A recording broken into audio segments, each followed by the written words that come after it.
A Noite dos Tempos, capítulo 1.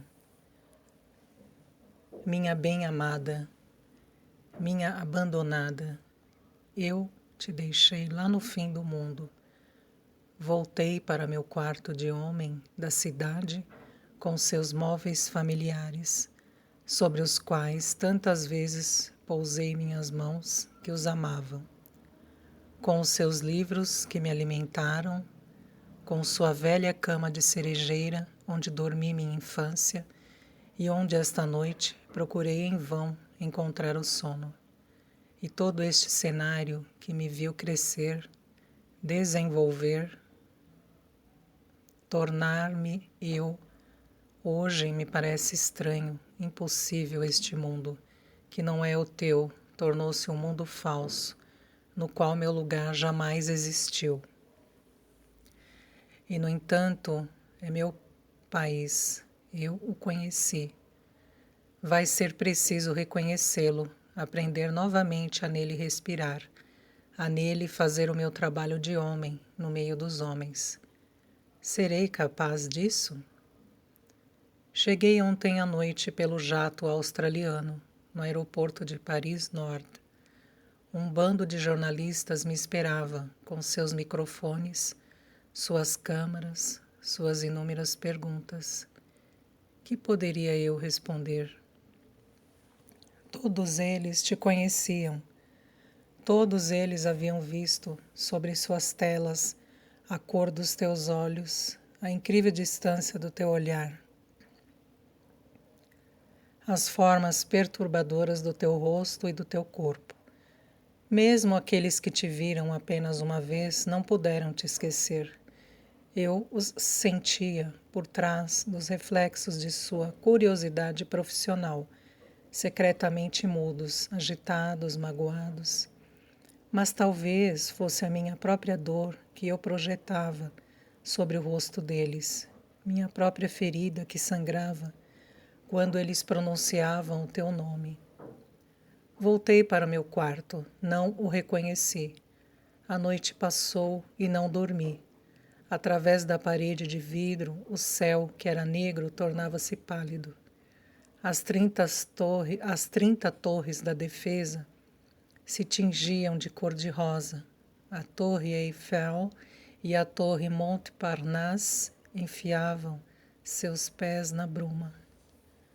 O Sacré-Cœur parecia uma maquete de gesso, pousada no algodão sobre esta bruma envenenada por suas fadigas de ontem. Milhões de homens acordam já extenuados de hoje. Do lado de Courbevoie, uma chaminé alta joga uma fumaça negra que tenta reter a noite. Sobre o Sena, um rebocador solta seu grito de monstro melancólico. Estremeço. Nunca mais sentirei calor no meu sangue, nem na minha carne. O Dr. Simon, as mãos nos bolsos, a testa apoiada na parede de vidro de seu quarto, olha Paris, sobre a qual o dia se levanta. É um homem de 32 anos, grande, magro, moreno. Veste um suéter grosso de gola rolê, cor de pão queimado, um pouco deformado, gasto nos cotovelos, e calça de veludo negro. Sobre o tapete, seus pés estão descalços. Seu rosto é coberto por anéis de barba castanha, curta, barba de alguém que a deixou crescer por necessidade.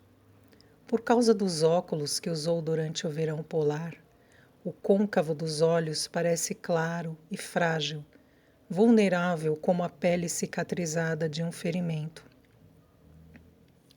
Sua testa é larga, meio escondida pela nascente dos cabelos curtos, um pouco tombada em cima dos olhos e cortada por uma profunda ruga. Suas pálpebras estão inchadas, o branco de seus olhos é estriado de vermelho. Não pode dormir, não pode mais chorar, não pode esquecer. É impossível. A aventura começou com uma missão de simples rotina, das mais banais. Havia anos que o trabalho sobre o continente antártico não era mais feito pelos corajosos, mas sim por sábios organizados. Havia todo o material necessário para lutar contra os inconvenientes do clima e da distância, para conhecer o que procuravam saber, para assegurar aos pesquisadores um conforto equivalente ao de um hotel de luxo. Todo o pessoal da equipe possuía os conhecimentos indispensáveis à missão. Quando o vento soprava forte demais, fechavam-se e deixavam-no soprar. Quando se acalmava, todos saíam e cada um fazia o que tinha a fazer. Sobre o recortado mapa daquele continente, na base Paul Émile Victor, a missão francesa permanente debruçava-se sobre a fatia que lhe coubera. Dividia em pequenos quadrados e trapézios e os explorava sistematicamente um após o outro. Sabia que não havia mais nada a ser encontrado a não ser gelo, neve e vento, vento, gelo e neve. E abaixo, rochas e terra, como em toda parte. Não havia nisso nada de excitante, mas mesmo assim, aquilo os apaixonava, porque eles estavam longe do óxido de carbono e dos engarrafamentos, porque cada um dava a si próprio uma pequena ilusão de ser um pouco de herói explorador, enfrentando grandes perigos, e principalmente porque estavam no meio de amigos. A missão acabara de fazer a exploração do trapézio 381. A documentação estava encerrada. Uma cópia tinha sido enviada à sede em Paris. Restava-nos passar à tarefa seguinte. Burocraticamente, do 381, deveríamos ter saltado para o 382, mas nem sempre as coisas aconteciam assim. Havia as circunstâncias, os imprevistos e a necessidade de um mínimo de variedade.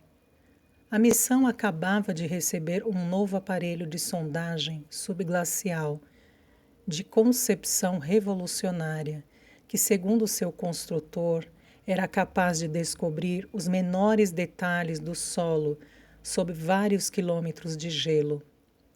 Louis Gray, o glaciólogo, 37 anos, agregado de geografia, estava ardendo de impaciência para pô-lo à prova, comparar o seu trabalho com o das sondas clássicas. Foi então decidido que um grupo iria fazer um levantamento do solo subglacial no quadrado 612, que se situava a algumas centenas de quilômetros do Polo Sul. Em 2 viagens, o pesado helicóptero depositou os homens, seus veículos e todo o material sobre o local de operação. O lugar já havia sido bastante sondado pelos métodos e engenhos habituais. Sabia-se que profundidades de 800 a 1.000 metros de gelo terminavam em abismos de mais de 4.000 metros. Aos olhos de Louis Gray, o local constituía um campo de experiência ideal para testar o novo aparelho. Era, acreditava ele, o que havia motivado sua escolha. Hoje em dia, ninguém ousa acreditar. Contudo, o que foi revelado depois, como se poderia pensar, ainda que tinha sido só o acaso ou uma razão qualquer, que fizera vir esses homens com todo o material necessário exatamente a este ponto do continente, ao invés de a qualquer outro ponto desse deserto de gelo maior que a Europa e os Estados Unidos juntos? Muitos espíritos sérios acreditam agora que Louis Gray e seus companheiros tenham sido chamados. De que maneira? Isso não foi esclarecido com os acontecimentos seguintes. E nem mesmo se tratou disso. Havia problemas bem maiores e mais urgentes a elucidar. Mas a verdade é que Louis Gray e mais 11 homens, levados em 3 Snow Dogs, se colocaram exatamente no lugar certo. E 2 dias depois, todos estes homens sabiam que tinham vindo ao encontro de um acontecimento inimaginável. 2 dias. Como falar aqui de dias e de noites? Estávamos no princípio de dezembro. Quer dizer, em pleno verão austral. O sol não se punha. Girava sobre os homens e os caminhões, em volta do seu mundo redondo, como para vigiar de longe e por todos os lados. Mais ou menos às 9 horas da noite, passava atrás de uma montanha de gelo. Reaparecia às 10 do outro lado dessa montanha. Lá pela meia-noite, parecia a ponto de sucumbir e desaparecer sob o horizonte que começava a engoli-lo. Então se defendia, crescendo, deformando-se, tornando-se vermelho. Ganhava a batalha e recomeçava lentamente a percorrer suas distâncias e sua ronda de sentinela, iluminando ao redor da missão um imenso disco branco e azul de frio e solidão. Por outro lado, muito além desses limites longínquos sobre os quais montava a guarda, atrás dele havia a terra, as cidades e as multidões, os campos com suas vacas, as ervas, as árvores e os passarinhos. O Dr. Simon estava nostálgico. Acabava uma permanência de 3 anos, quase ininterrupta, nas diferentes bases francesas da Antártica e estava mais do que cansado. Após esse estágio, deveria ter tomado o avião para Sydney. Ficou, porém, a pedido do seu amigo Louis Gray, para acompanhar sua missão, pois o Dr. Jaylon, seu substituto, estava ocupado na base atacada por uma epidemia de rubéola. Essa rubéola era inverossímil. Quase nunca se vêem moléstias na Antártica. Dir-se-ia até que os micróbios têm medo do frio. Os médicos só têm que cuidar de acidentes e, às vezes, de frieiras dos recém-chegados, que não deixam de cometer imprudências. Por outro lado, a rubéola quase que desapareceu da face da terra depois que inventaram a vacina bucal, que todos os recém-nascidos tomam nas suas primeiras mamadeiras. Apesar dessas evidências, havia rubéola na base Victor. Um homem em cada 4 ardia de febre em sua cama, a pele transformada num tecido de bolinhas. Louis Gray juntou um grupo ainda ileso, em meio do qual estava o Dr. Simon, e embarcou a toda pressa para o ponto 612, desejando ardentemente que o vírus não os seguisse, se não tivesse sido a rubéola.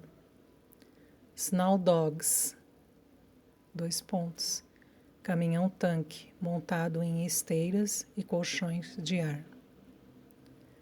Se naquele dia, ao invés de subir no helicóptero, eu tivesse embarcado no avião para Sydney, se do alto da sua decolagem vertical, antes que ele se lançasse, rugindo em direção às terras quentes, eu teria dito adeus para sempre à base, ao gelo, ao monstruoso continente frio. O que teria acontecido? Quem teria estado perto de ti, minha bem-amada, num momento terrível? Quem teria visto em meu lugar? Quem teria sabido? Alguém teria gritado, berrado o nome? Eu não disse nada, nada, e tudo se consumou. Desde então, repito a mim mesmo que era tarde demais, que se eu tivesse gritado, isso não teria mudado nada. E eu teria simplesmente ficado arrasado sob o peso de um desespero inexpiável. Durante aqueles poucos segundos não teria havido bastante horror no mundo para encher teu coração. Eis o que me repito sem cessar, desde aquele dia, desde aquela hora. Muito tarde, muito tarde, muito tarde. Mas talvez seja uma mentira que eu mastigo e torno a mastigar, e da qual tenha de me alimentar para viver. Sentado numa esteira do Snowdog, o Dr. Simon sonhava com um croissant molhado num café cremoso, molhado, sumarento, para ser comido aos pequenos pedaços, mastigando devagar à maneira dos bons parisienses. Era um prazer que lhe trazia as melhores lembranças, aquele de entrar no bistrô, aproximar-se do balcão, aspirando o cheiro do café expresso, os pés sobre a serragem, lado a lado com os rabugentos da manhã, compartilhando do seu primeiro prazer do dia, talvez o maior, o de se encontrar neste lugar, de primeiro encontro com os outros homens, sentindo o calor e as correntes de ar. Não podia mais, com todo este gelo e este vento, um vento que não cessava jamais de fustigá-lo, de fustigar todos os homens da Antártida metidos naquele deserto glacial. Empurrava-os sem cessar, a eles e às suas barracas, antenas e caminhões, para que se fossem, abandonassem o continente e os deixassem, ele e a neve mortal, consumar a sós, eternamente na solidão, suas monstruosas bodas ultrageladas. Era preciso ser verdadeiramente obstinado para suportar aquela vida. Simon tinha chegado ao auge de sua obstinação. Antes de sentar-se, havia colocado uma coberta dobrada em 4 sobre a estreira do Snowdog, a fim de que suas nádegas ficassem melhor protegidas.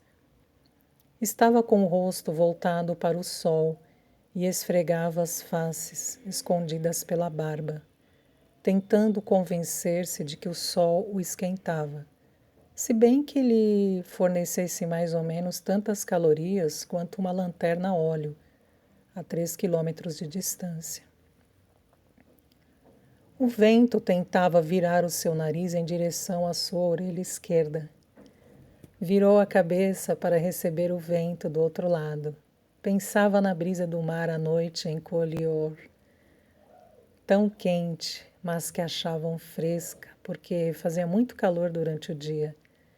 Pensava no indescritível prazer de se despir, de mergulhar na água sem se transformar em gelo, de se deitar sobre as areias quentes. Quentes!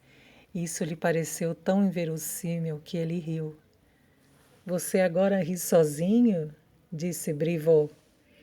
Estamos bem. Você estará com rubéola? Brivaut estava por trás dele, a sonda a tiracolo, pendurada numa larga correia de pele de lobo que passava por trás do seu pescoço. Estava pensando nos lugares do mundo onde faz calor, disse Simon. Não é rubéola, é meningite. Fique sentado assim, e você vai gelar até a alma. Olhe, venha ver um pouco isso aqui. Apontou-lhe o mostrador da sonda, com sua folha registradora já em parte enrolada. Era um modelo comum, como o qual ele acabava de prospectar o setor que lhe tinha sido designado. Simon levantou-se e olhou. Não entendia muito da parte técnica. O mecanismo do corpo humano, que era mais familiar do que o de um simples isqueiro a gás. Mas tivera tempo, depois de 3 anos, de se familiarizar com os desenhos que traçava sobre o papel magnético, a grafite das ondas portáteis. Pareciam, em geral, com o corte de um terreno vago, ou de um montão de ruínas, ou de não importa o que não se parecesse com coisa alguma. Ora, o que lhe mostrava Brivaut, parecia com qualquer coisa. Com o quê? Com nada de conhecido, nada de familiar. Mas